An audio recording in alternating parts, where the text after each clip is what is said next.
Tonight we're going to be talking about the climate crisis, climate change. And we're going to be asking what I think is a somewhat provocative question, which is, are there conservative solutions to the climate crisis? Before I do that, is Bill Barron around? Yeah, there he is. Bill is with the Citizens Climate Lobby, and he's doing a listening tour around the state. Do you want to come up and tell us a little bit about that? It's kind of exciting and neat. Thanks so much, Ben. Yes, I'm Bill Barron. I am with the Citizens Climate Lobby. I'm a regional coordinator for them covering the Mountain West. And I'm on a 650-mile bike tour of the state of Utah, covering various rural towns around the state. And the idea is to go and have a listening tour and hear what people's perspectives are on the climate issue and to find out what they believe are the solutions to address these issues. And really the importance here is to be trying to build a dialogue and hear where people's concerns are, have a conversation, and move the conversation forward on the climate issue. I'm about halfway through the tour, and it's been a very great experience, and we were fortunate to have former Congressman Bob Inglis ride with us yesterday and today, so that was really fun, and so I'm really excited to hear this conversation and to continue this conversation around this critical issue that we need, I think is critical for the future of our planet. So here you go. Great, thanks, Bill. Appreciate it. Good luck with that. I think he's halfway through the tour right now, so yeah, I admire that. I don't know how you guys did that yesterday, so it's really neat. All right, we're going to get started. I'm going to go ahead and sit down here and introduce my four guests today, and then I'm going to come back around and ask you to just tell us a little bit about yourselves. So hold your applause and let me get through it. Our first guest is former Congressman Bob Inglis from South Carolina. So you're here from a long way away, and you're the director of Republic EN. And we also have Dr. Logan Mitchell from Utah Clean Energy. He's our expert for tonight, energy and climate scientist and analyst. We have Councilwoman Danielle Larkin here from St. George.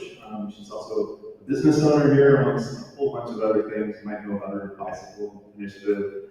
And then we have Mayor Chris Hart from Iowa City, and also a business owner, developer, and we're glad to have all of these. So can you please give them a warm round of applause?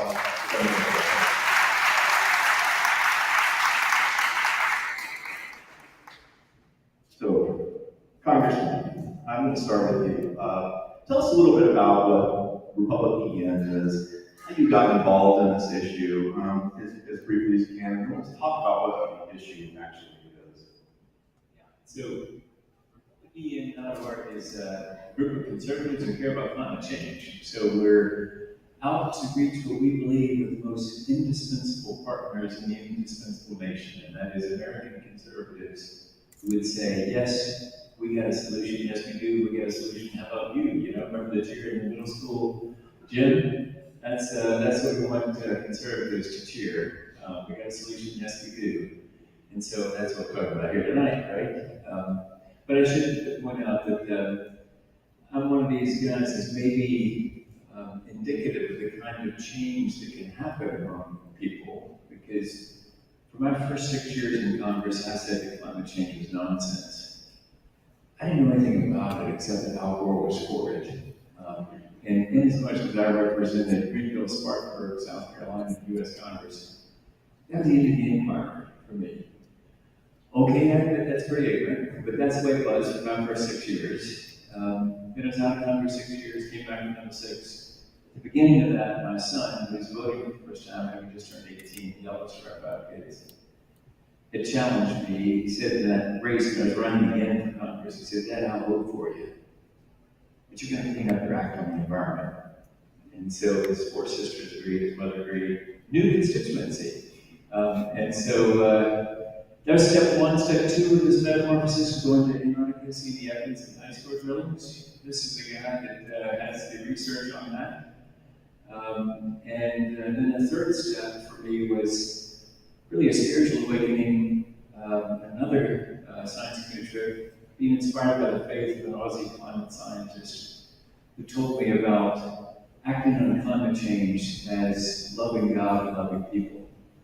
And so he's become now a very dear friend. And so as a result, I want to be like Scott Heron, that Aussie climate scientist, loving God and loving people. So I introduced a measure maybe we can talk about more in the U.S. Congress. Not good political timing, no. Great recession is on. But the great news here tonight is that things have really changed among Republicans. It's not like it was when I got tossed out of Congress in 2010. So it's pretty exciting. We're definitely going to address that. Dr. Mitchell, you're with Utah Clean Energy, correct? And 35 peer-reviewed articles on the subject matter. So we're really happy to have you here. I understand you spoke with and written with great perspicuity on this issue, and so thank you for joining us. Tell us a little bit about clean energy and how you got involved in the climate science. Well, I got involved becoming a climate scientist because I was really interested in mountaineering. I really enjoyed getting out in the mountains, and I started noticing that the glaciers were receding, and I wanted to find out more about that. And when I was in school, they offered classes in glaciology, and I thought, we could study this stuff.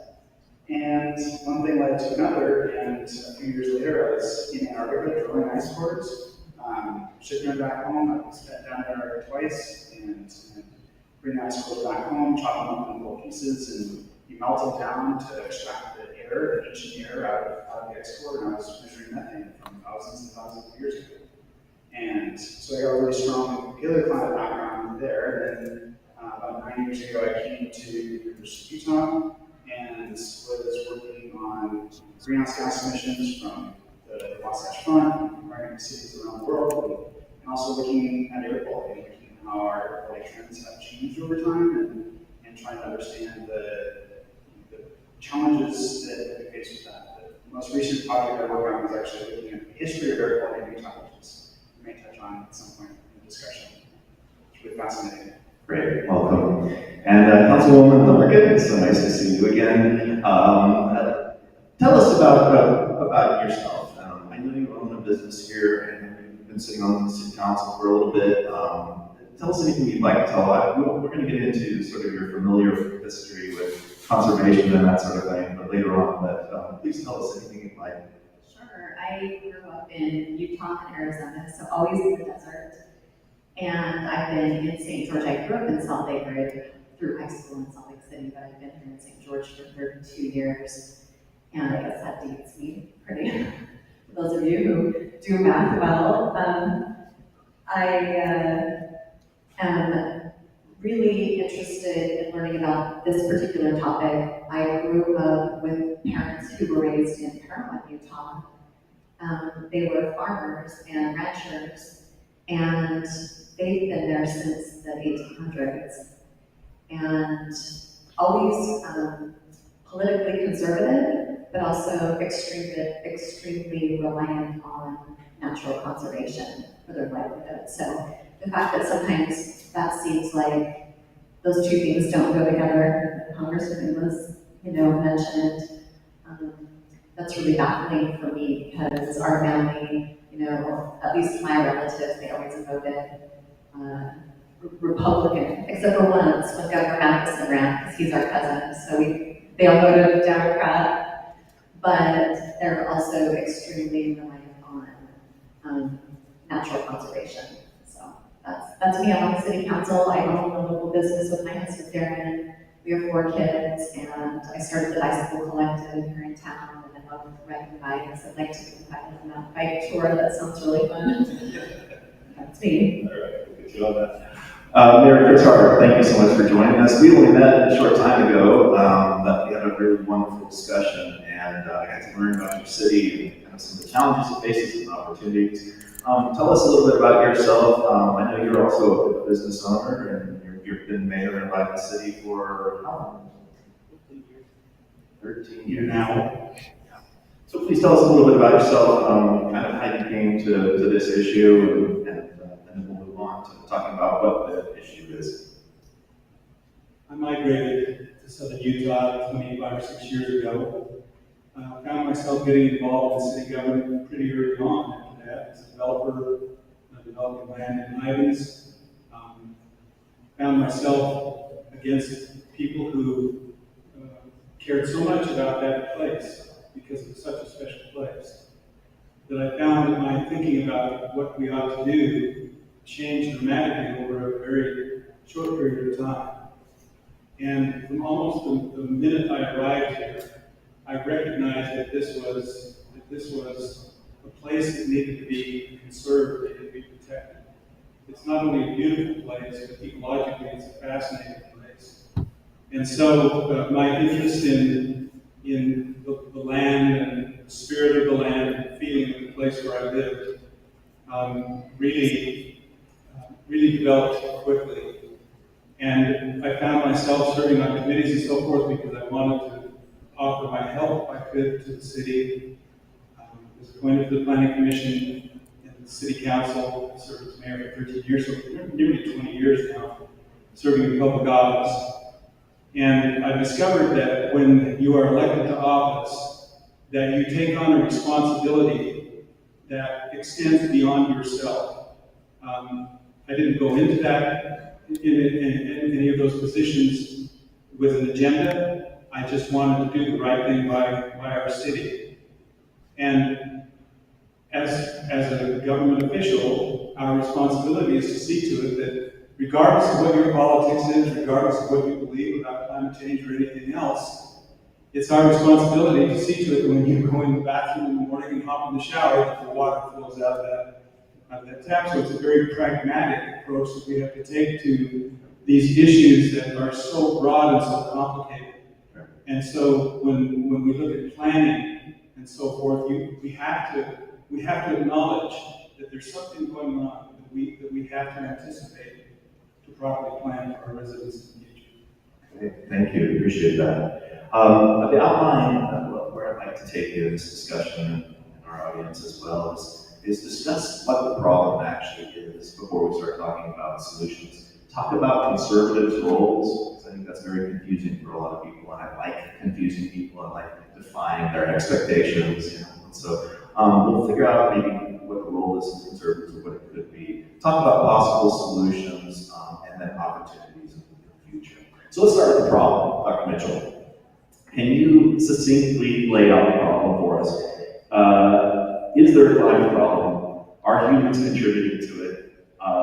And does the scientific literature suggest that it's happening at a very rapid pace?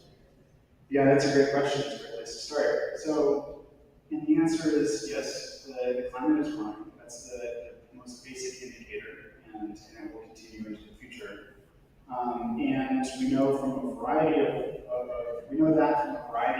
metrics. You can measure it in the air, you can also measure it in the ocean, you can measure it in boreholes, you can measure it in 100 different places. You can look at cherry blossoms, and those are changing. We also know that the warming is driven because of us. It's really goes down to basic physics. It's the same physics that tells a heat-seeking missile how to work and how to find its source. It's the same exact physics that determines our warming climate. And it's because of their fossil fuel emissions and their accumulating atmosphere. And we know that it's serious. This is a serious issue. There are impacts around the world that we're seeing. We're seeing floods, for example, in Pakistan a couple of weeks ago. More or less a third of that country was underwater. It's about the area of the state of Utah was literally underwater. These floods are biblical in scale, and it's going to impact world food prices. And rice and cotton, all of those prices are going to be affected by this one climate event. At the same time, we're seeing droughts. We are in the desert Southwest. We're in the midst of what's called a mega drought, which is a very severe extended drought. This one has lasted about 20 years, and the severity of it is the worst in 1,200 years. It's been 1,200 years since we've had a drought this bad.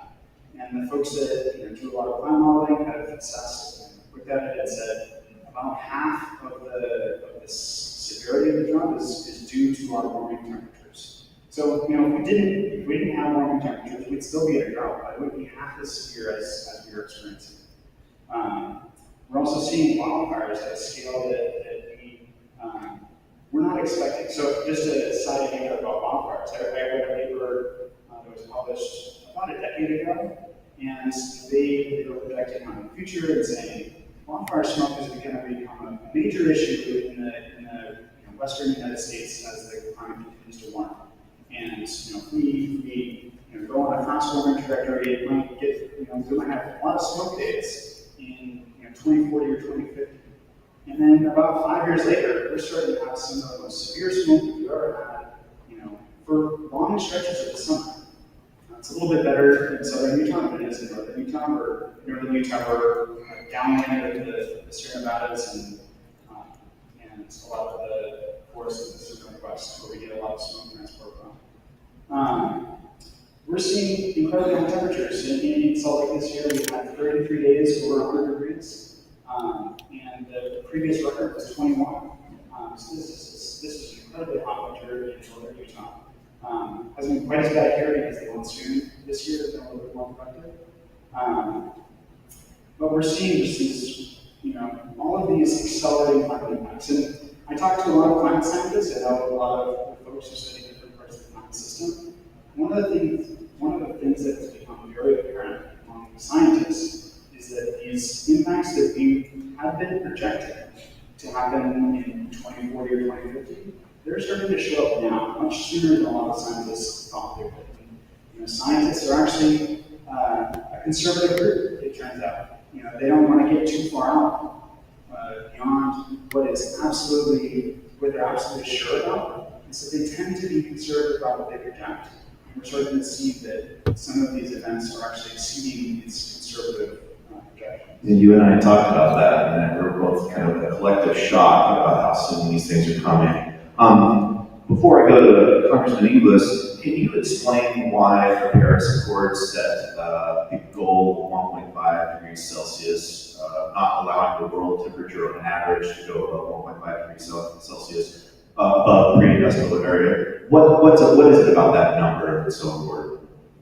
Really, what the scientific community was looking at is, when are these impacts starting to get really severe?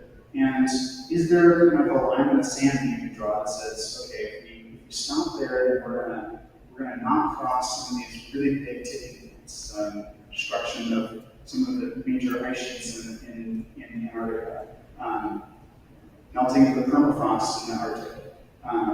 Hopefully we can not cross some of those tipping points. The idea is that the sooner we act, the lower the risk and the lower the cost, because climate impacts are wildly expensive. Dealing with drought, dealing with these catastrophic floods, they are wildly expensive. And often when we think about the costs of addressing climate change, we don't factor in the costs of not doing anything, of letting things get out of hand. Yeah, and Congressman Inglis, so droughts, floods, fires, possible loss of coral reefs, bigger storms, all those kinds of things. We hear all of that from Dr. Mitchell. But is there also a potential existential threat to human life from this? You and I were talking about and joking about Carl Sagan and how he compared the potential for global warming to Venus, where it's 900 degrees on the surface. Is there an existential threat? Do you see it in those terms to human life? Well, I think it's like this. When people say that the planet is at risk, the planet isn't at risk. The planet's going to keep on going. The question is whether this could be a hospitable environment for humankind. And we are blessed to live in a time period that's been pretty great for humans. And so you go messing with that climate, it can make it so that it's just a harder place for our progeny to come up in. And so we've lived in stability. If we continue on this path, we're going to end up with instability. But will it destroy all of us and make us into? I don't mess it that way, because first of all, if it's true, and we're all going to die next Tuesday, well, let's just go eat, drink, and be merry. Because there's nothing we can do After the forum. But it's not that way. It's And I think it's what a lot of conservatives have reacted against is if it's going to be a slogan down next Tuesday, if we must repent of the capitalistic system, if we must walk and eat bugs, if we must sweat, shiver in the dark, depending on the season, or if that's what we're talking about, then it's really a pretty downer kind of conversation. But if you're talking about the power of innovation to fix this problem and to actually make a better world, it's pretty exciting. I mean, it's like, who wouldn't want to breathe cleaner air? Who wouldn't want to say to the Middle East, see if you can drink that stuff? Who wouldn't want to, be able to live without petro-dictators? Who would not want to defund the Kremlin? I mean, it's like, what an opportunity. So why we gotta keep on supporting Vladimir Putin? Why we gotta do that? And Saudi Arabia, yeah. Yeah. Okay, so, Councilwoman Larkin, Mayor Mark, if we're not talking necessarily about an existential threat to human life or this planet, we live climate change in this community every day, don't we not? I mean, we're in the midst of this drought, water issues, potential energy problems, that sort of thing. Can you talk a little bit about governing amongst that and how you kind of see the future of the growth of this? Is it an existential threat to this community? I mean, it could be, right? But I mean, to me, the exciting thing that I see is we live in an innovative space. I want to read something to you. So this book is called A History of Washington County from Isolation to Destination. If you've never read it, it's really awesome. One of your former presidents of Dixie, Douglas Alder, and one of the former mayors of St. George wrote this book, Carl Brooks. And I just want to read you something really quick that says, I can't have my glasses. I know, I don't want to print a lot of stuff. Typical. So this is really interesting because when you talk about like, is it an existential threat? Well, it's always been threatening to be in our environment here. It says Native Americans who had preceded the Mormons by a millennium or two in this spot had demanded less of land, imposing fewer people for shorter seasons, impacting the land little, gleaning instead of grazing, picking instead of plowing, drinking water instead of diverting it. The Anglo-European Mormons brought a different mindset. The land must yield to their hands, sustain permanent villages, give its clay, stone, and timber to fashion public structures and permanent family dwellings. The newcomers would change the course of streams and open the surface of the land to intensive planting of wheat, corn, cotton, lucerne, grapes, and varieties of fruit trees. The land balked at this change. And then it goes on and talks about how the Mormon pioneers, what they did to make this land hospitable and to, be able to have structures here and to make it work. And so to me, I think we have this great history of being innovative.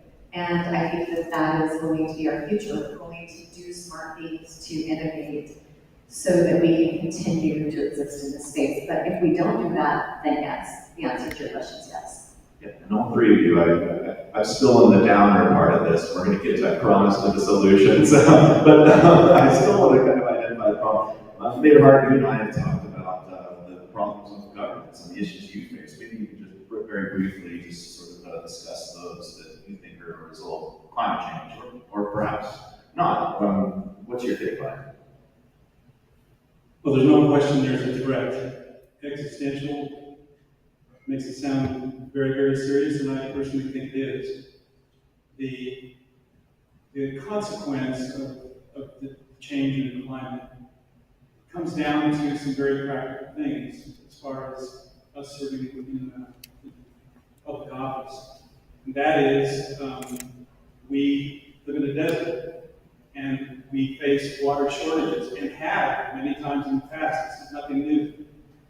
But it is new in the sense that it has gone on for a very long time. And as was pointed out, this drought is more severe than any even 1,000 years more. So we have to somehow recognize that we have residents living in our communities that rely on us to somehow deal with those problems, those and others. There are a wide variety of them. And Danielle faces the same thing. We have to make decisions that somehow prepare us as best we can to deal with the issues that are before us. And certainly climate change is one of those. I happen to serve on the board of directors for the Washington County Water Conservancy District as well. And in all of those conversations and in all of the literature that I read, one of the elements of planning has to be climate change. The flow of the Colorado River, right? Plans have changed dramatically in our county in terms of preparation to deliver water. What was going to be the Lake Powell pipeline or the Lake Powell pipe green maybe, because of what climate change has, the effect it's brought on the Colorado River, is it practical to do that? Well, maybe not. But somehow we have to be able to provide water to you, to all of the residents that live in the county, and we have more coming. So Danielle and I have a number of constituents who approach us and say, we have to stop growth. Well, maybe so. Maybe that is part of what we need to do. But when you look the other direction and recognize that we have an economy that is 30 to 40% dependent on growth, and the impact of flipping a switch and shutting that off and sending 25% of our population away, what happens to property values and people without jobs, and it turns into a very real thing for a lot of people that we love and serve in our communities. I love this historical perspective and this, ground level, what we're having to deal with at the ground level, pragmatic sort of perspective. Congressman Inglis, you told me that either it was a quote of yours or someone else that you had heard said, never argue with the thermometer, right? So we're trying to establish that there is this problem here. And yet, for the last 20, 30, even close to 40 years, conservatives have argued with the thermometer, have they not? Denying there's climate change. You've seen a shift, though, in the conservative community, have you not? From denial of climate change to what? To engagement, particularly here in Utah, with Senator Romney and with John Curtis, really engaging on climate. It's pretty exciting to those of us at republic.org. But if I could give you the short history, according to Bob Inglis, Please. climate actions like this. Up until, early 2008, Newt Gingrich was on the couch with Nancy Pelosi in an ad. If you Google Gingrich, Pelosi, and couch, you'll find it. It's the only time those two people have ever been on a couch together. Anyway, in this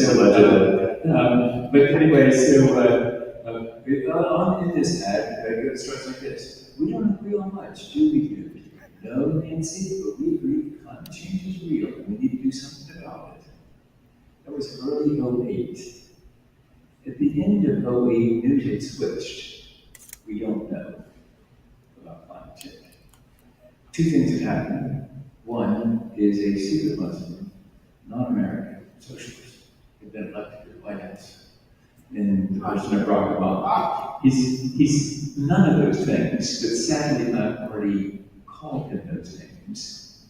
And so that was step one. Step two was the beginning of the global financial crisis.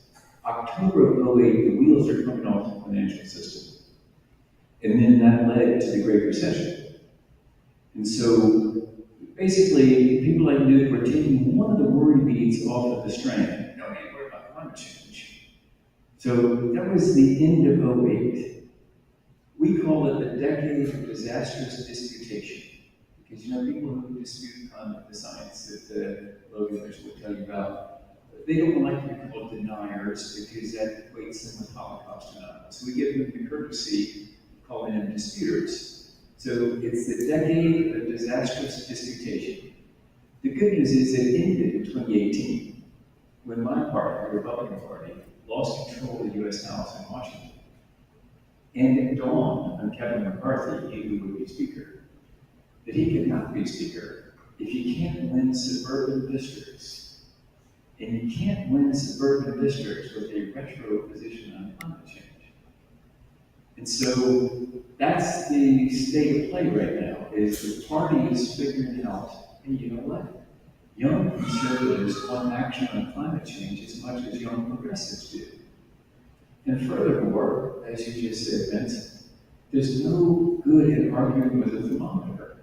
You know, if it's 207, which was, Logan has told me that in Salt Lake City earlier this week, right, or last week, 107. What did I say, 207? Yes, it's 107. That would be cataclysmic. You're getting away with that. That would be your genius thing. Anyway, there's no reason to argue with that thermometer, right? And so, so it's really pretty exciting. But I will tell you that there is an immediate impediment to conservatives.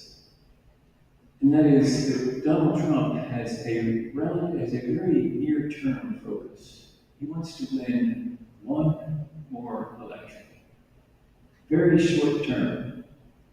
But if you're Kevin McCarthy, you'd like to be speaker in 22, 24, 26, 28, 30, 32, long enough to have a building named for you, you know, if you're a speaker. That's what happens. You die and then they're building for you. And so, so he's in a long-term view. But short-term, the challenge for him and for John Curtis and for Mitt Romney and the other members of Congress in Utah is that how do you get around this short-term challenge to the long-term obvious direction of America acting on climate? Because I am absolutely convinced those of us who want climate action, we're going to win. Climate change, we're going to act on climate change. The only question is whether we actually know. Well, yeah, that was like, thank you for that perspective, but there still are, and I appreciate the fact that Curtis and Romney are moving on this issue, but there still is in the Republican Party and amongst conservatives sort of a fatalism about this issue, right? There's nothing that, you know, we're going to talk about solutions that your organizations propose, but a sort of fatalism like, well, if we do something, China and India might not, or Southeast Asia might gain some sort of economic advantage, or Europe, or whatever. How is that being overcome in the party? Is it just simple politics, or are we making the case to those particular politicians? Or you mean? Yeah, there are two things going on there. One is that it was, when I was getting, you know, I should have given you the numbers. I got really badly tossed out of Congress for the heresy of saying that climate change was real in the midst of the Great Recession. I mean, I got 29% of the vote in a Republican runoff. The other guy got the other 71% of the vote, okay? That's a spectacular faceplant. And such was the intensity of the rejection of all things Obama in that time period. If he's for or against it, a little bit like the error that I had made about if Al Gore's for and I'm against it, right? And so there's, and part of this is back then it was, we don't believe it's real. Now, because sadly our work is getting a lot easier, people understand it's real. What the councilman said, what the mayor said, it is obvious it is real. And so it's getting easier in that way. But there's another part of it that I think that goes on, and that is that you mentioned Carl Sagan, and particularly for conservatives of faith, there's a real challenge to sort of a denigration of faith in this area, in the climate conversation. It's as though we are in charge. We are autonomous human beings, totally in charge. Well, for people of faith, that is a direct attack on central tenets of faith. Because just think about it, people of faith believe that no, we were created by a loving creator who put us here with purpose. That's a very different thing than saying, no, we just emerged from the slime, and we really have no purpose here. And so if that's the conversation, you can understand how conservatives sort of say, well, I don't like this conversation. But if you can welcome them into the conversation, say, well, unlike Carl Sagan, who, I don't speak of the dead, right? But why are they gonna have to gratuitously offend me, people like me, evangelicals in the South, when he's there every time in his show, the cosmos? It's all there is, all there ever was, all there ever will be.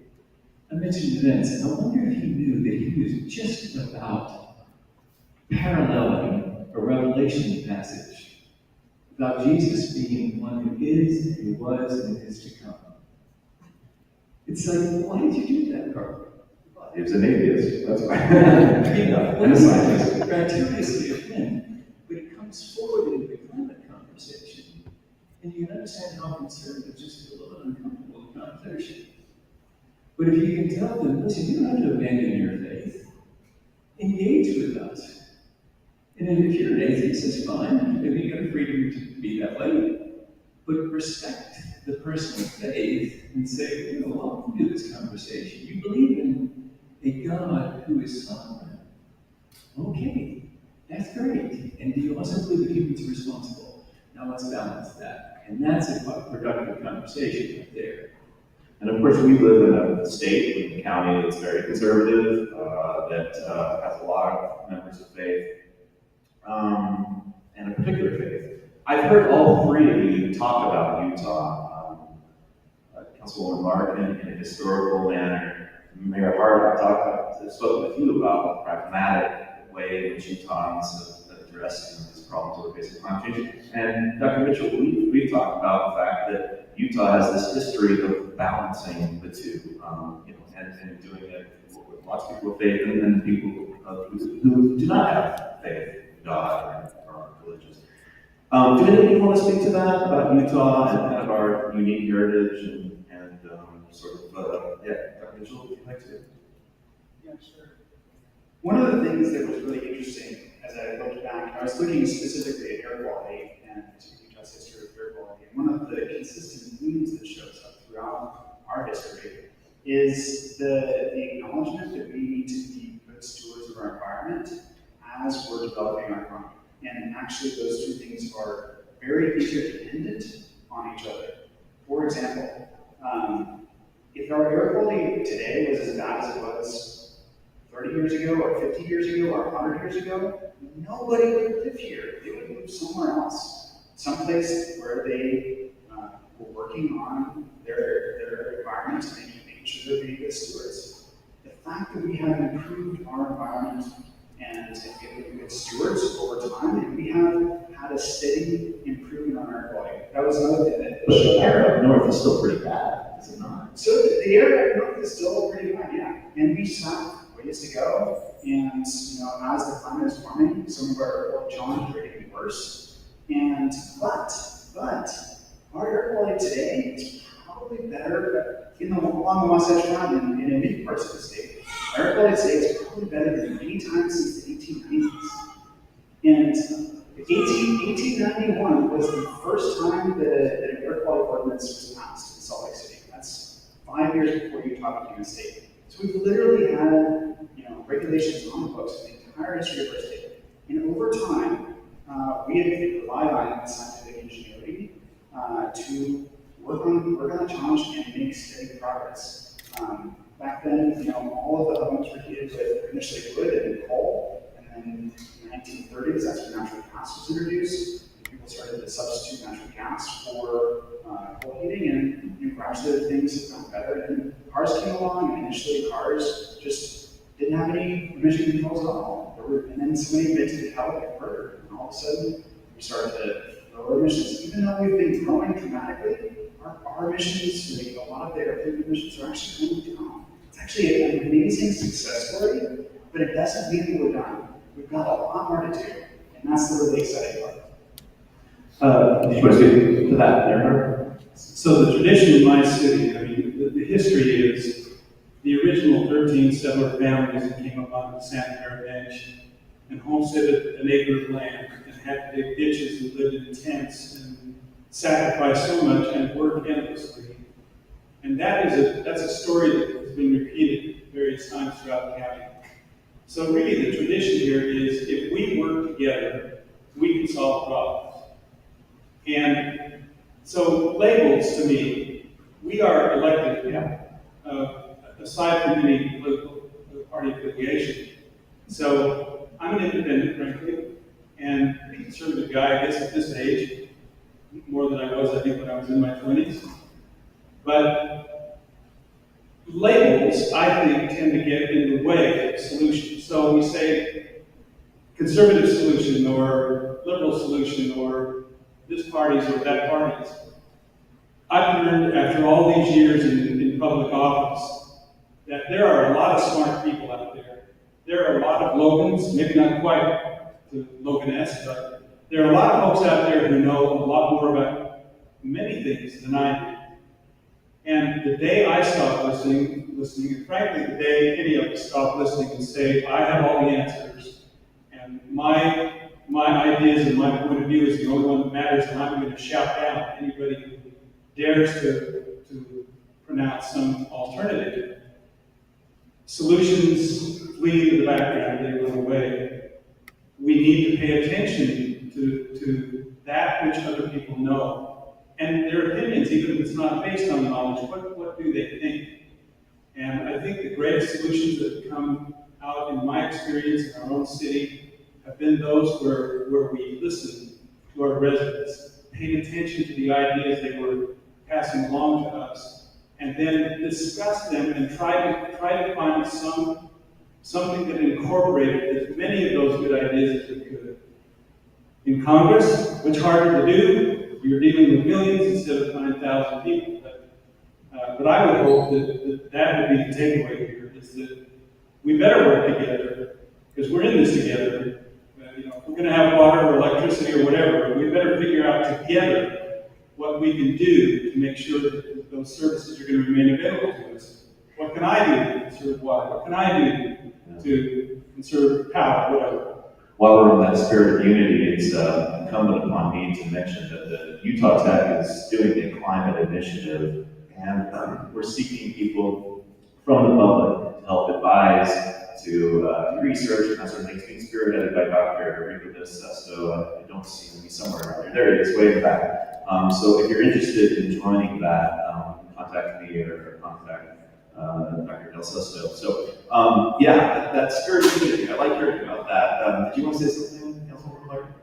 I'll just say, first of all, that was perfectly stated by Mayor Hart. I always appreciate and love him for his leadership. He's just obviously an excellent leader, and he's very good at bringing people together. And I couldn't agree more on the labels, because they get in our way when it comes to positive solutions. The one thing that I wanted to say to tap on to Dr. Mitchell is just that in Southern Utah, the thing that I've noticed is that our preservation of our landscape, it is why we have the economy that we have today. Right. So if you talk to those who are building Tech Ridge right now, and those tech companies that are coming, and maybe even if you talk to students that are coming prolifically to this university, I know for Tech Ridge, they say the reason why we're able to get people to come here instead of Silicon Valley, one reason.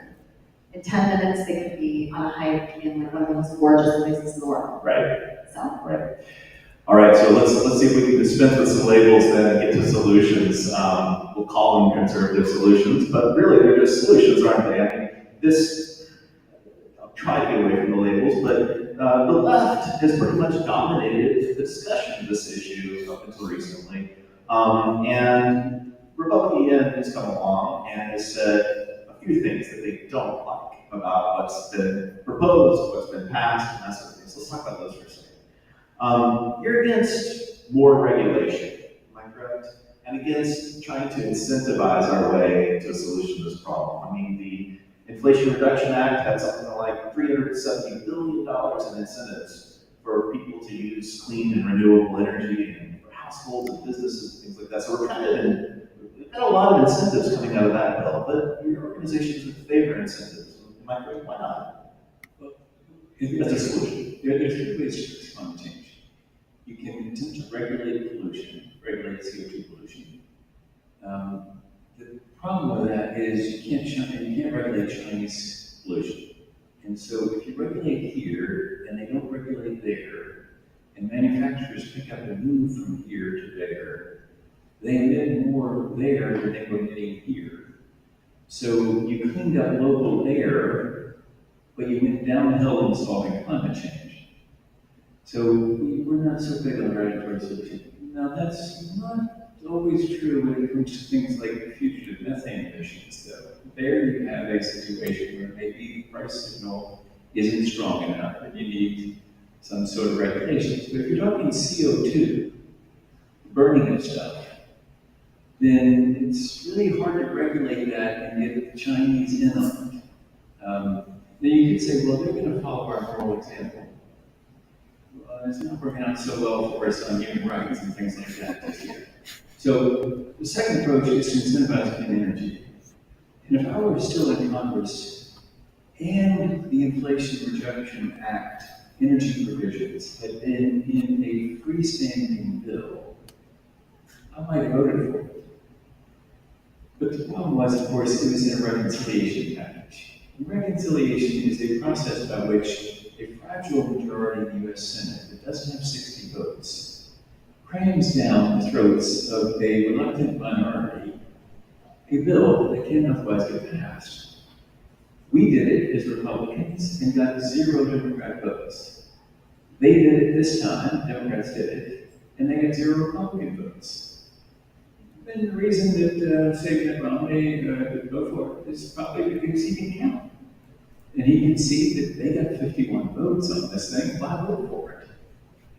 Right? Because it's going to pass. So that's sort of the inside baseball of reconciliation. But if it had been a freestanding bill, the tax credits for wind and solar and nuclear and hydrogen are actually pretty good. And many Republicans would be for that. And I'll make a prediction for you. There'll be Republicans at ribbon cutting ceremonies for those wind and solar projects, right? But then you get to the third approach, which is, if you do this incentives, by the way, the risk is you can't get the rest of the world in on because they don't pay American taxes. And so therefore you can't incentivize them through the American tax code. You can hope that American early adoption here will make the price come down so much that it'll be affordable worldwide. But the problem is it's a relatively small market in some of these cases. It's not like the cell phone market. 7 billion people would like to have one in their pocket. That's a mass market. The price comes down dramatically. So you might not get price reductions. And so again, like regulating, incentivizing might end you up with cleaning up local air, fewer asthma cases, longer life expectancy, really great things here in America, but not solving climate change yet. And you and I talked about Milton Friedman, the late economist, and of course he wasn't ever addressing climate change, but he did address pollution. And what was his solution? The third, which is, he says, Milton Friedman's on the Phil Donahue show. I see some people out there remember who Phil Donahue was. It's on YouTube. I watched it because I'm modeling his style and some more of our Yes, exactly. But for those of you who don't remember, it's basically a white guy who remembered doing a show like hers. That's basically what it was. And so Phil, the liberal, asked Dr. Friedman, the father of the Chicago School of Economics and Reagan's economics advisor, what do you do about pollution? Dr. Friedman, you don't want to regulate it. Friedman says, you tax it. You tax pollution. And then he goes on to explain how that accountability brought to products by putting their cost in them so that they're reflected in a transparent marketplace causes basically dirty to be more expensive and clean to be cheaper. Because if you put on a carbon tax, for example, dirty stuff gets more expensive. Clean stuff is cheaper. And then what Dr. Friedman would say, if he was still alive, is in the liberty of enlightened self-interest, which you can't say any libertarians in the room, in the liberty of enlightened self-interest, people will pursue their self-interest. And they'll choose the cleaner, not because it's cleaner and they're trying to morally signal to their friends that are watching them, because it's just cheaper. And so they want to save money. And so we think that's the solution. It's basically a carbon tax, set it right here in your toe on the ground, not swallow me up. Yeah, a lot of people are going to hear carbon tax or just tax in this state and in this county, and they're going to shut down. And one of the things that they're going to say is, well, now you're taking more money, but you're organization says somehow to be revenue neutral. Yes, because the government speak, well, we'll cut your taxes somewhere else. Or we'll dividend money from the carbon tax back to the citizens. Question for the audience, so do you believe me when I say we'll do that? That's the challenge. I asked the St. George Rotary Club earlier today if they believe that. Because the problem is that we have plenty of evidence that government doesn't do that. Places that have bridges that were supposed to be tolled just until the bridge was paid for, the toll is still on 20 years later. I mean, there's plenty of evidence of that, right? But here's the problem. If we can't do that, if we can't govern ourselves, then we really need to place the call to King Charles III and say, would you please come back? The experiment self-government has failed. We need you over us, okay? But if you believe that we can do that, we can put on a new tax, do what Dr. Faber would say, which is tax pollution, untaxed safe income. Particularly the FICA tax, the payroll tax, that some of the staff here is paying, the university is paying, they're paying 6.2% on the first dollar of income, the university is paying the other 6.2%, because they're paying 12.4% tax. And maybe that person in the support staff here at this university has this as their second job. They're paying 12.4% tax. Reduce that tax, put on a carbon tax, and the Congressional Budget Office says the bottom 70% of Americans do better. Now, Can you explain to this audience how a carbon tax would solve that concern that we talked about with the conservatives, the Republicans have had for a long time, which is China and India won't get on board to solve climate change. So you use terms like border adjustable and that sort of thing. Can you explain to this audience what that means and why this might work to get China and India on board and other countries? yeah, because there are two government speak words. One I've been using is revenue neutral. That's what I just described, where you cut taxes somewhere else or you dividend money back. The other is border adjustment. And that means if you apply this carbon tax to imports coming from countries that don't have the same carbon tax. So take an example. There's a sheet of flat steel coming through the port of Seattle right now from China. They stole the technology from us. They manipulated their currency. Here it comes. They're competing with our American steel. Here it comes. It's landing in Seattle. We apply our tax. They say you can't do that. It's an impermissible tariff. We think they lose that case in the World Trade Organization. If we're right and they lose it, 24 hours later, China has the same carbon tax. Why? Well, they just paid in Seattle a tax that got sent to Washington, D.C. If they collected the tax inside China, the tax money would be in Beijing, and the sheet of flat steel would come to the port of Seattle with no adjustment. No international agreement, no bowing and scraping in the UN, no protracted negotiations. Just America saying, we're going to lead on climate. And China, you're going to pay it. And so, now, by the way, we're speaking in conservative terms because we're trying to reach conservatives, right? But if you're progressive here, you say, this is ringing all kinds of bells. I've heard of this before. It might be that what I've just described is exactly what Al Gore has been for about 30 years. I asked him a couple of years ago if I could keep on saying that. He said, well, hold up, Bob, if you're talking a low, I said, no, sir, I'm talking a substantial price on carbon dioxide that is steadily rising. He said, well, fine then. Yeah, you can tell people what you're for, Republican, conservatives talking about low. Is the same thing that Al Gore have been for 30 years. Yes, you can say that. So this would effectively make the U.S. market the prize that you would try to obtain if you were shipping imports in here, and to play the game in the United States and take advantage of this very large economy, you'd have to pay that carbon tax. Dr. Mitchell, if we did that, would that be enough, or do we need to do more? I mean, that would go a long way to helping the situation. Yeah, that would be a serious driver of innovation because those prices then filter down to every person, every toaster you buy, every appliance you buy, everything you buy. The stuff that's made with cheaper energy and cleaner energy is going to be cheaper. And that's what you're going to go for. It's it's a thing, I mean, that's Do how. you think it'll drive innovation in the clean energy market? I know you're not an economist, but you've done a lot of work on this. Yeah, I mean, there's economists, I read all sorts of literature, and economists widely agree, it's something like, what is the number up to now? It's like 3,080 economists or something like that. Published an op-ed in the Wall Street Journal several years ago, and it's only that number's only grown. It's hard to find that comes in this age of political overstatement, something like what I'm about to say, an overstatement. But it is really hard to find an economist who disagrees with the idea of a carbon tax that is border adjustable. If you're a conservative economist, you want to be revenue neutral.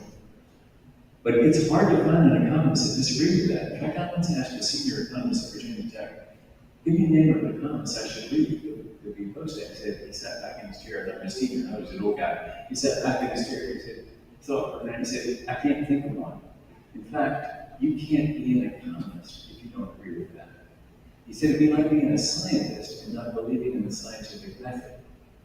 Economists insist on products bearing their cost to a marketplace.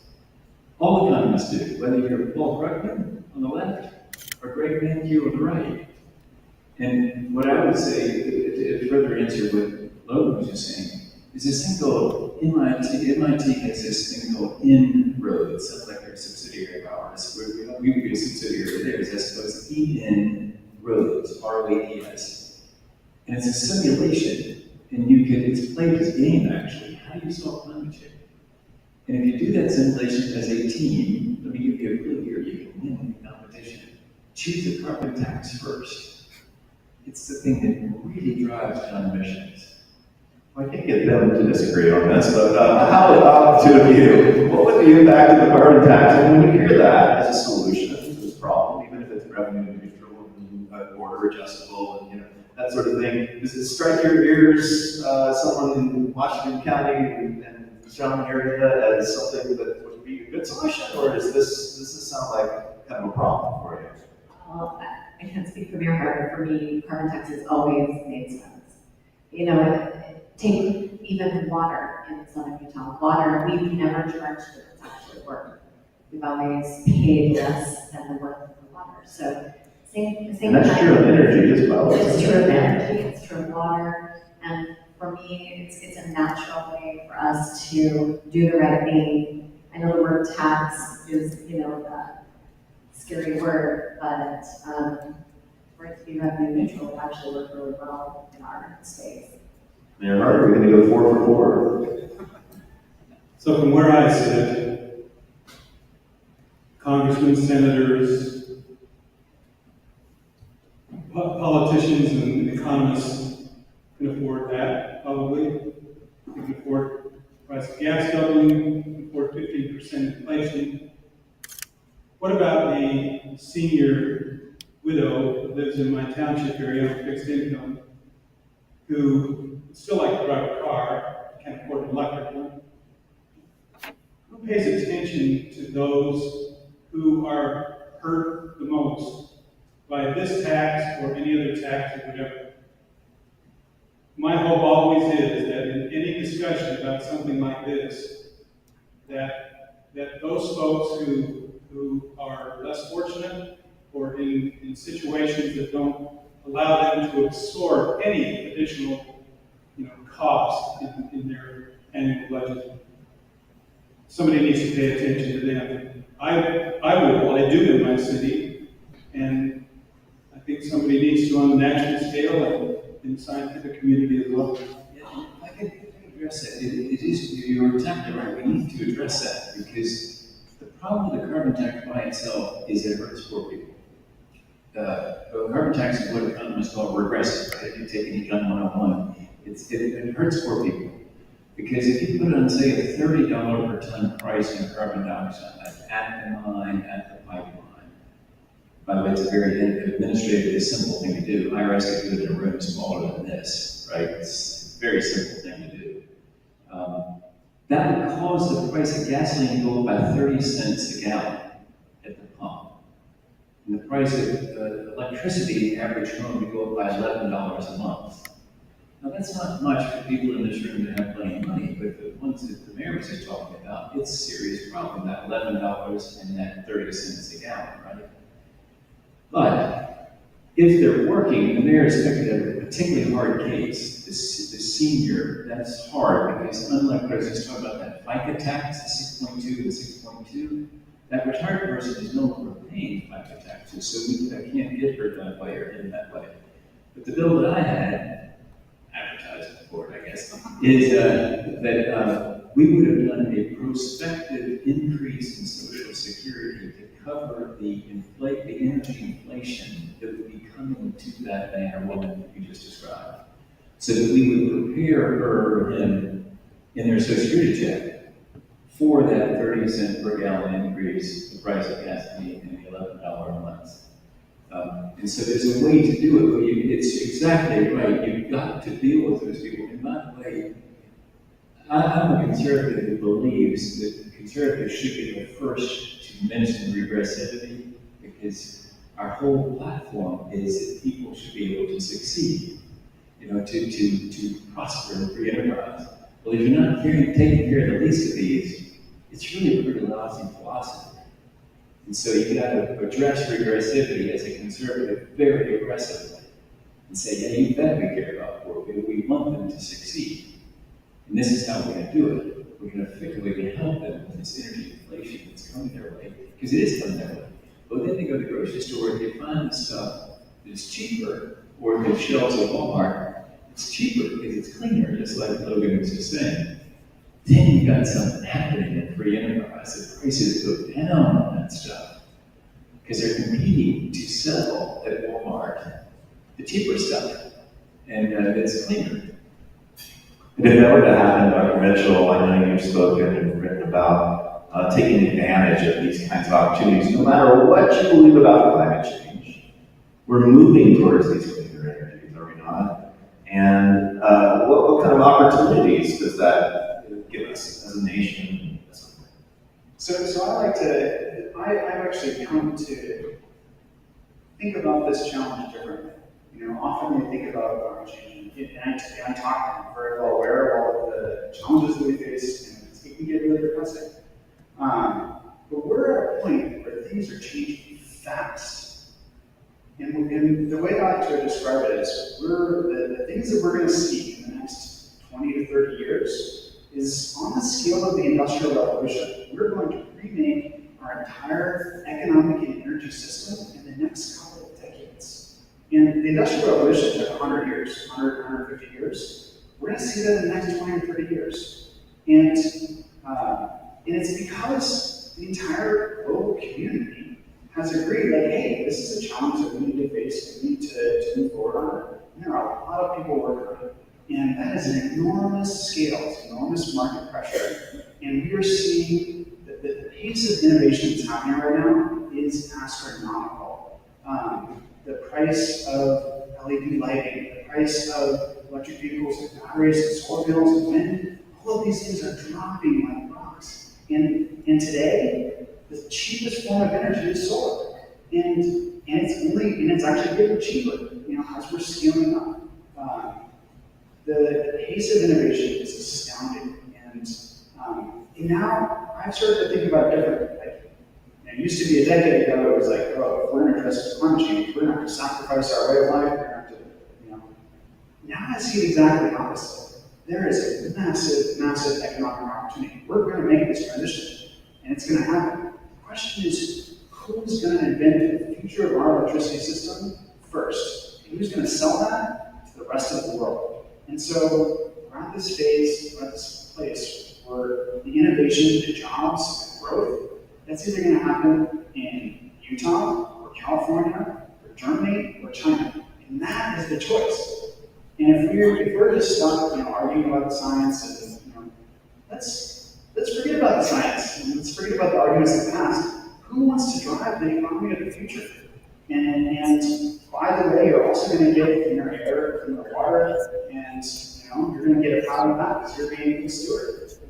We're at sometimes it doesn't feel like this. I describe it as we're like on a plane, the wheels have just lifted on, but they still feel like they're on the ground. We're airborne, and we're about to take a huge ramp up, and pace of innovation. So I'm really excited and optimistic about where we're going. Even though at the same time, we're gonna have all of these climate disasters. So it's like really bad news, but also really good news. And we're gonna have to hold those two things in our minds at the same time. That's gonna be a source of a lot of tension going forward, understanding that there's really bad things happening, but also that we're really accelerating our solutions. It's happening. Finally, an optimistic climate scientist. It's wonderful. And I know, Congressman Inglis, I know this is part of what you think carbon tax will result in is this innovation in the United States, perhaps taking advantage of these new technologies. Is that possible for us here in Washington County? I mean, we've got now Utah Tech University. Can we become the next Silicon Slopes or whatever? Can we contribute to that? Is that on the horizon for our community? Yeah, absolutely. It's, Atwood Innovation Plaza, Utah Tech. I think that we need to touch on, though, even just smaller contributions. So if you're a student here at Utah Tech, like how can you personally contribute? And how can you contribute if you're a member of our community? Am I jumping ahead too far? No, that's what I want to end on, and we've got a couple minutes, we're going to open up the questions. Okay. So I think that's a wonderful message to do. What can people that are leaving from here tonight, hearing this message, conservative, liberal, whatever, no labels, right? What can they go and do tonight? Right. So to me, there's several things as community members that we can do that are so tangible and they just make such a difference. For instance, we are a very auto-centric society. We've gotten to the point where, sometimes people, you drive to the store and then you drive home, and then you forgot something and you drive back and you drive home. But changing our ideology about our auto-centrism, sometimes that manifests itself in our community meetings, like our city council meetings, when people come and they're really afraid of anything commercial near their homes because they're very accustomed to urban sprawl. So they're used to single family homes as far as the eye can see, with no commercial area, and having to drive 7 miles into the grocery store. Changing the way that we think about those kinds of things and not fearing, change in that sense, so that we are lowering our emissions, changing the way that we use water, there's so many little things like that we can do as students or as citizens that are big contributors, but more than anything, it's changing the way that we think about how we exist in this space. We always like to leave on an action item, so anyone else, what can they do? So the good news, and I'm so glad you touched on that, is that every one of us in here, there are things that we can do. We think about how we live and how we use the resources around us. There's something that every one of us can change in our lives to improve the utilization of those. There are also some things that we can do as communities. Bragg just a minute. We love this. We just moved into our new city hall just a few months ago. That city hall is net zero, generates all of its own power from solar. It has a ground source heating and cooling system, the most efficient on demand. We have Joshua trees and cactus for landscape. We don't use any water at all. So that's something that a conservative city council agreed to spend an extra couple $100,000 or more to do. And our community, Little Island City, 9,000 people, we generate over 60% of the power required for our municipal facilities. And that's been years of going to Rocky Mountain Power for a Blue Sky grant and having them say, yes, we'll put this on one of your canopies or on one of your buildings. And that can be done everywhere. Now I sense that there's going to be another big energy grants available for other cities to do the same thing. Congressman Inglis, before we open it up to questions, what can we do other than signing up for and contributing to Republican? Although that's great. I think most of, I'm back to labels, so we have a challenge on my side, and that is getting conservatives involved. So if you've got conservative parents or grandparents and you're a student, talk to them. See if you can get them to see that it's not an affront to what they deeply believe, it's actually what they believe. That you haven't left the reservation, you're still living. And if you're a person that an older person here, reach out to some of your friends and make sure that they know that they're not going to be canceled out of the conversation. Because we won't be able to do this and sustain a 30-year decarbonization effort. I like Logan's number of 20 years. I hope that's true. A lot of people talk about a 30-year project of decarbonization. We won't be able to do it without bipartisan support. Because the pendulum will swing, and House and Senate majorities will go like this, and the presidency will go like this, and we need consistent commitment to acting on climate. And so if you're a liberal here tonight and you've got some conservative friends, just assure them that they're not going to be canceled, that we need them, you want them. And that welcomes people to the conversation. I'm conservatives, don't they worry about it just being an attack on the free market system, on capitalism itself, and just a secret way to, Yes, destroy the free market so system? if you're reaching out to those conservatives, probably don't start with things with something about Al Gore, okay? That probably won't help you in the conversation. But just know that that's the case, that there are many people on the left that fully embrace that pricing mechanism. And it's really pretty exciting. There's a lot of agreement out there. If we could just get beyond some of the hurt, and it really is hurt. And we could just address that it's really, we've hurt each other, and we've got to somehow overcome that. Great. We're going to open it up for questions now. So we have a microphone right here in the center aisle. So if anyone would like to come up and ask a question, please do.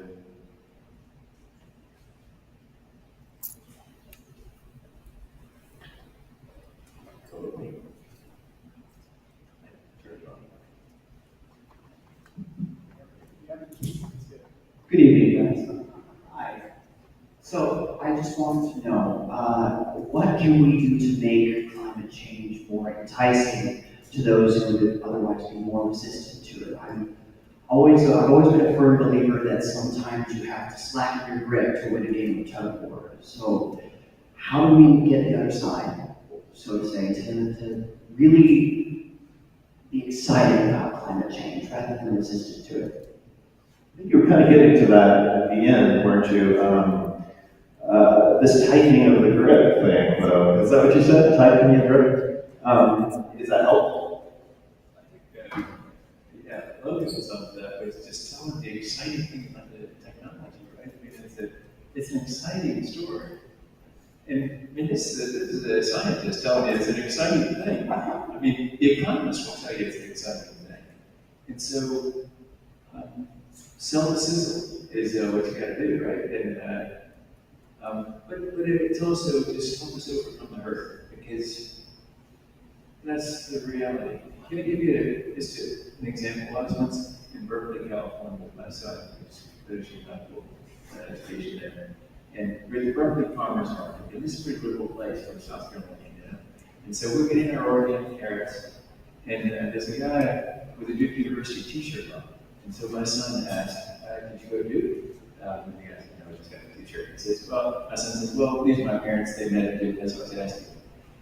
Meanwhile, this guy over here that had helped previously enters our conversation. He says, I would cheer for any team named Duke, because Duke Energy is destroying the planet. I wanted to tell the guy, he felt there's no connection to Duke University and Duke Energy, but I also want to tell him, you know what, we need the people of Duke Energy. They're going to help us solve this. But I didn't tell him on the shoulder, tell him that, because I thought he was about to stroke out. Really, I think it ruined his day to be acquainted with Duke Energy. And so he's hurting for something, but what I'm more familiar with is the hurt that conservatives feel about being disrespected. So it sounds like communication and listen.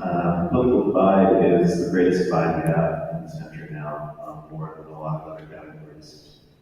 I do have one more question. No, please, we've got a line right behind you. Thank you, bro.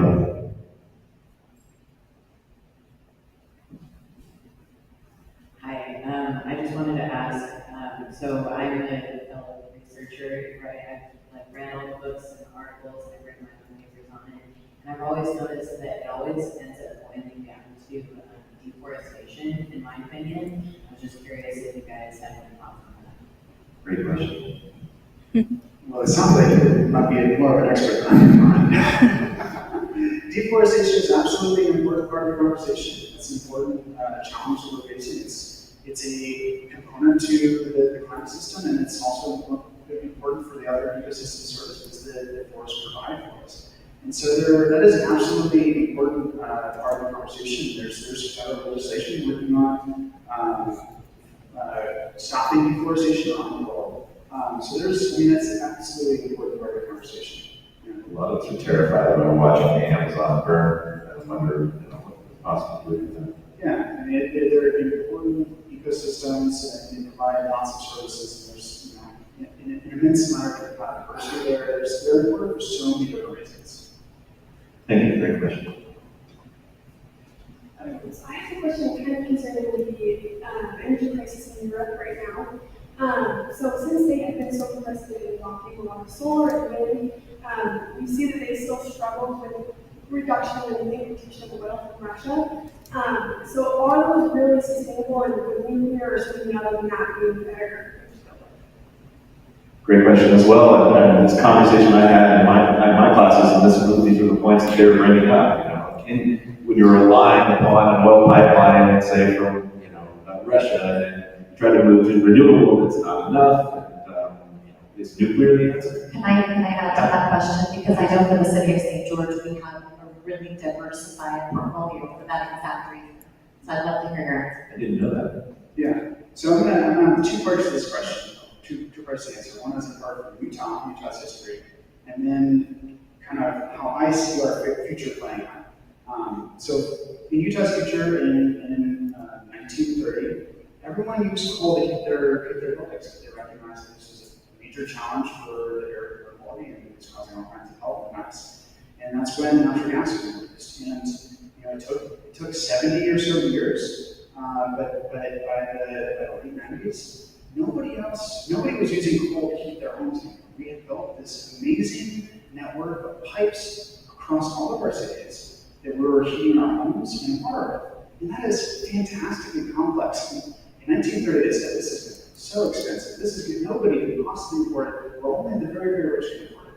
But as time went on, as we gradually expanded out, heat here is gradual and organized and not abrupt, we can accomplish immense and amazing technical feats that are absolutely astounding. And during that time, we've had immense growth in our society. We've advanced technologically, and it's been fantastic.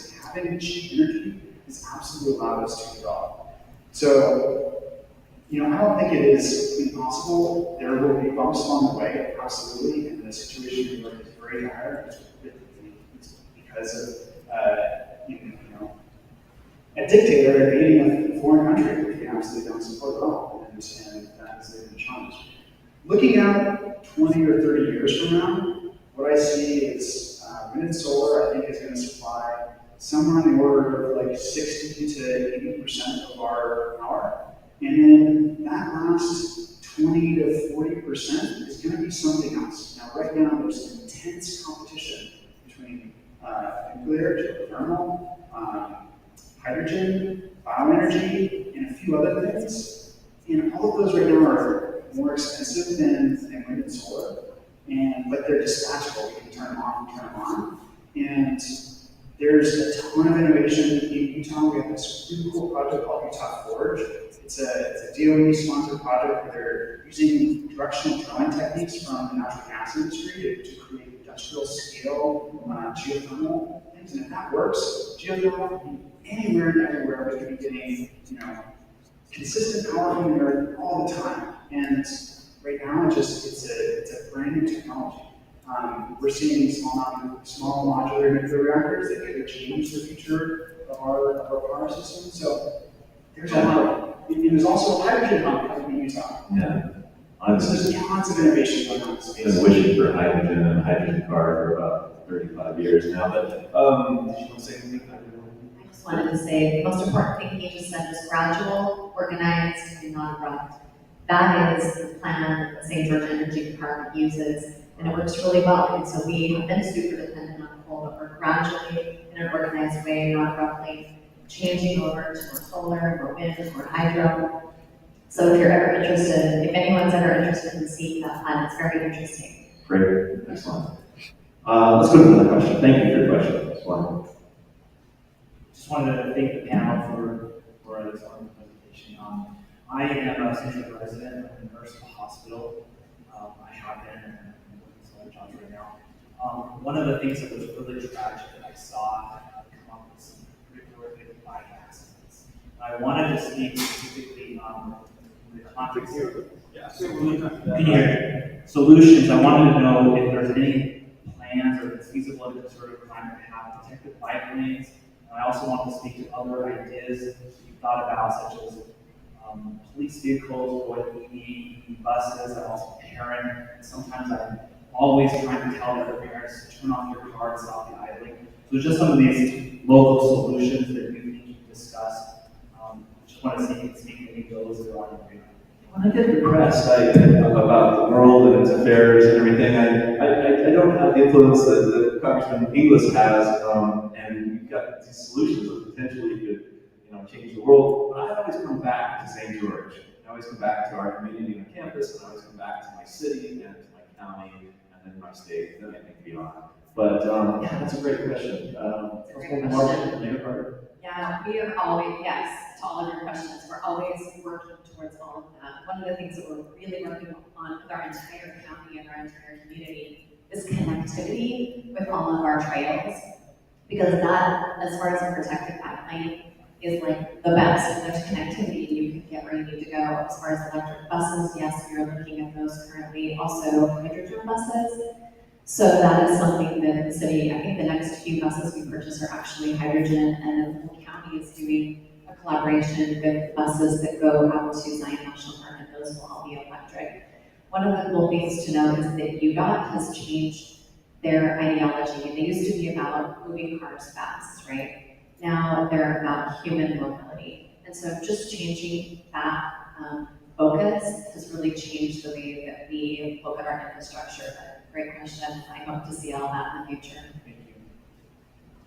Yeah, great question. Logan. Hello, Dr. Logan. We heard you, I was at your presentation in Springdale yesterday.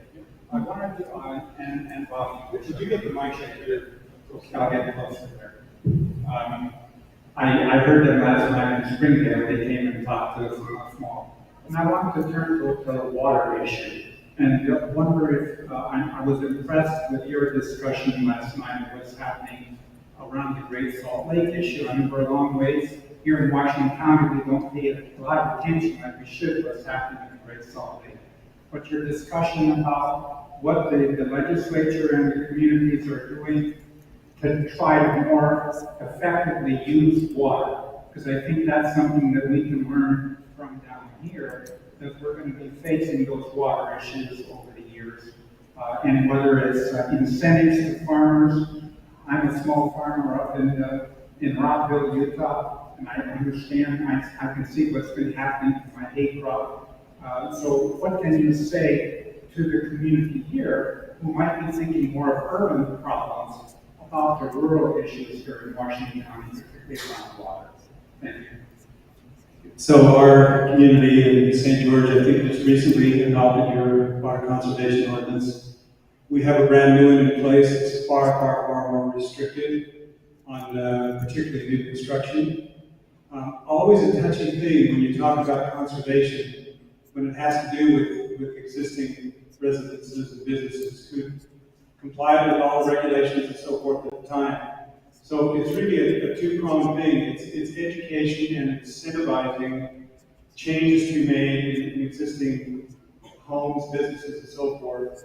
And then simply making it the case that anyone who chooses to move into Washington County moves into a place that is not going to use an exorbitant amount of water. Congressman Inglis, I told you that we found our way to this issue through water. We had a long discussion. He said, water, tell me about it. Yeah. We're running out of time, so can we do two quick more questions? I've got two people, just real quick. Yeah, speak to a skeptic like me, I guess, I believe we should be good stewards. I don't think we should water the sidewalks, those kind of things. I think we should recycle. I have solar panels on my house. But I also think that the loudest speakers are the biggest hypocrites. So the ones who get on their private planes and fly across the world and tell me I should ride a bike bothers me. And I'm not sure where I can fit, because I think there's things I can do, but I also think people like Al Gore that have several houses and large swimming pools and stuff feels hypocritical to me. And I have a hard time following someone who doesn't want to talk. This was great. Yeah, what you just described is what I used to think too, until I was challenged by one of my colleagues at republicia.org. He says, no, Bob, that's not the way it is. He said, we're for freedom. And if somebody wants to have a big house with a heated pool, well, let them invite us over in January for a pool party. But they should tell me I can't have a pool. Right, but what he said, so where I come down is like, if you want a Hummer, I'm all for you. But pay the full cost of the gasoline for that Hummer. And then you'll probably, if you had this heated pool in January, you'll probably drain it until May because you need your interest. So I don't fault Al Gore for having a big house. It's okay, it's okay if you want to have a big house. Just pay for it. Internalize externalities, right? Just pay the full price. And then, yeah, because I don't want to step in and try to stop somebody from having a big house. The mayor, he's got some people that build nice houses, very, very nice houses. I'm not against those rich people. I want them to have a nice house if they want a nice house. But pay the full price for it. With very little grass, right? Yeah, and then you'll regulate your appetites. In the salad bar of life, take what you want, but pay for what it takes. If you charge everybody by weight as they come off the salad bar, there'll be sliced turkey and nice olives and cheese on the salad bar. You let people step off the end of that line without paying by weight, go back in 2 weeks. Iceberg lettuce, croutons, and $1,000 dressing. That's all that'll be on that salad bar. Because that's all the restaurant can afford to put out there. So pay for what you take in the salad bar of life, and people govern their own appetites. The English kids know to put mild dark spinach and then the mushrooms. You can have all those you want, because they don't weigh anything. But for goodness sake, don't put cantaloupe on that plate, because cantaloupe is all water. So anyway, I'm sorry. Great, thank you for that question. Last question. Thank you. I have a two-part question. First, I want to thank Mayor Hart for your comment on labels. Okay, but I think that stands very much in the way of politicians getting things done on their behalf. So the question for the two local representatives is the Inflation Reduction Act was recently passed, as you know. My question is, what can local government do to leverage the benefits of that act here locally, as well as influencing the state legislature, local governments influencing the state legislature to leverage the benefits and funds that are coming out of that act? And then for the congressman, I want to avoid the religious or secular aspect of this question. I just want to look at the ethics and morality of Pakistan is brought up, Bangladesh is another low-lying country. We've got island countries. We've got indigenous peoples that are being affected by climate change. And a lot of this is the responsibility of developed countries affecting lesser developed countries. Okay, so let's talk about that. Let's talk about the Inflation Reduction Act and how local government can take advantage of it. And then let's end on the idea of the morality, avoiding, of course, the religious secular divide for the questioners.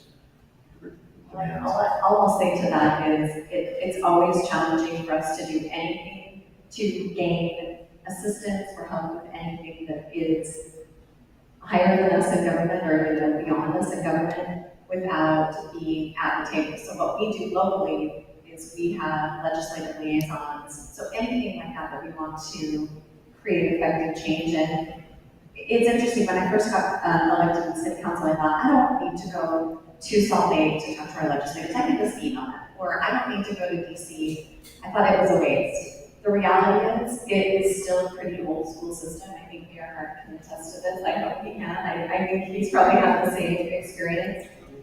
Well, we have to be at the table with our local legislators, with our state legislators, with our national legislators to have those discussions, and all that Mayor talked more about that. So change always comes at a price, right?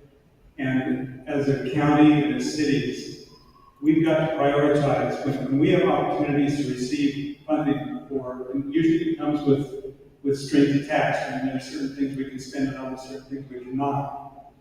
But one of the huge projects that is being undertaken in our county has to do with a regional secondary water system, a reuse system.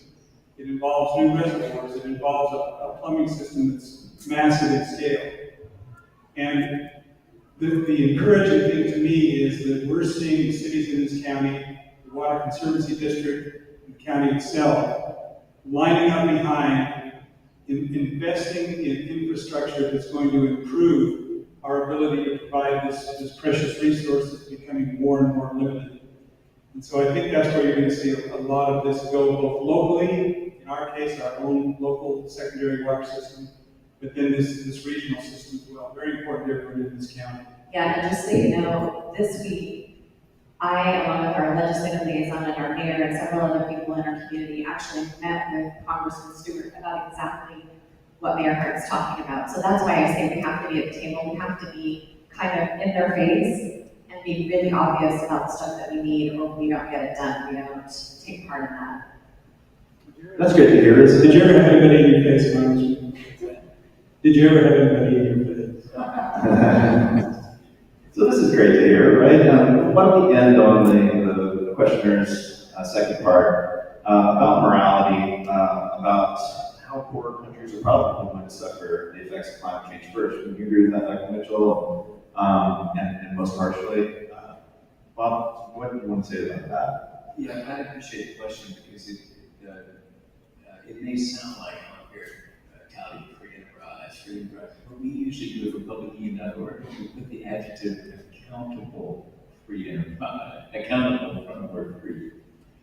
Because you can't have freedom without accountability. You can't have freedom without responsibility. Otherwise you end up in chaos. And so, if you honor the principle of accountability, then good things happen. If you let lack of accountability reign, then habit results. Climate change is that habit. And so the dominant, here's what I'd say, the capitalistic system is a pretty good system. If I could use a religious term, in a fallen world, it's a pretty good system. It's not the system of heaven, apparently. But it works pretty well here as long as it's constrained by an ethical system. If it's not constrained by an ethical system, you end up with a country called Russia. And it's really gross. But if you can constrain the capitalistic system with an ethical system, and the dominant ethical system, I believe in Utah, would be familiar with the words, to whom much is given, much will be required.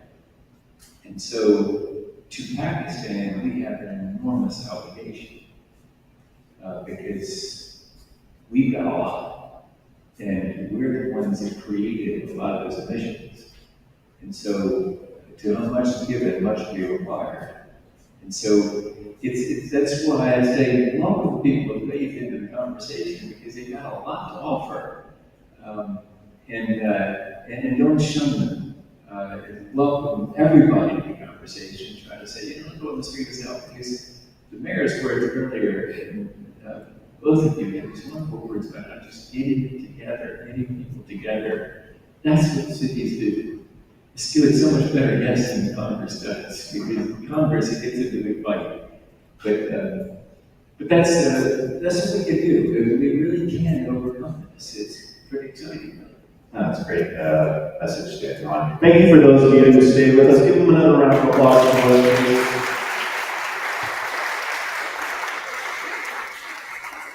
And have a wonderful night. Safe drive home.